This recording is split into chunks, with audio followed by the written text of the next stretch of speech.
අද මම job.lk හරහා ඔබට කියලා දෙන්න හදන්නේ පාරිතෝෂිත කියන්නේ මොනවද කියලා.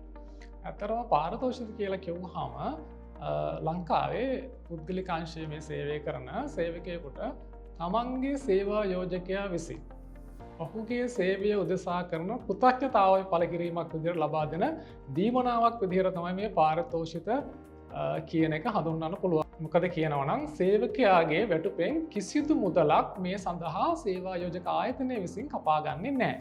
ඒක සම්පූර්ණයෙන්ම ඒ අදාළ ආයතනය විසින් හෝ ඒ පුද්ගලයා විසින් නේද සේවකයාට ගෙවන දීමනාවක්. දැනට ක්‍රියාත්මක වන නීතිය අනුව අපිට 1983 පාරිතෝෂිත දීමනා පනත හඳුන්වලා දීලා තියෙනවා. පාරිතෝෂිත කියන්නේ ලොකු පුල් පරාසයක තියෙන විෂයක්. අපි මේ සම්බන්ධයෙන් ඉදිරියේදී ඔබත් එක්ක දැනුම බෙදා හදා ගන්න බලාපොරොත්තු වෙනවා. ඒ වගේම මම අද කෙටියෙන් සඳහන් කරන්නම් පාරිතෝෂිත හිමි වෙන්නේ කුමන ආකාරයේ සේවාවක් කරන අයකටද කියලා මම අද කෙටියෙන් සඳහන් කරන්න බලාපොරොත්තු වෙනවා.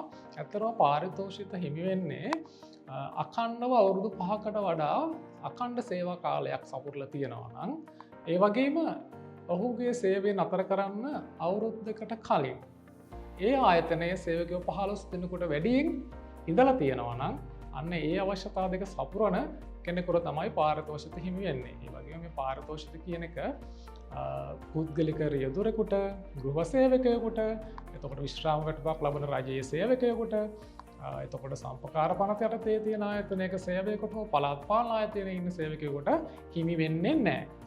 මේ සම්බන්ධවෙනුත් ඔබට වැඩිදුර කරුණු දැනගන්න හරි ගැටලුවක් හරි තියෙනවා නම් පල්ලෙහෙන් කමෙන්ට් එකක් දාන්න.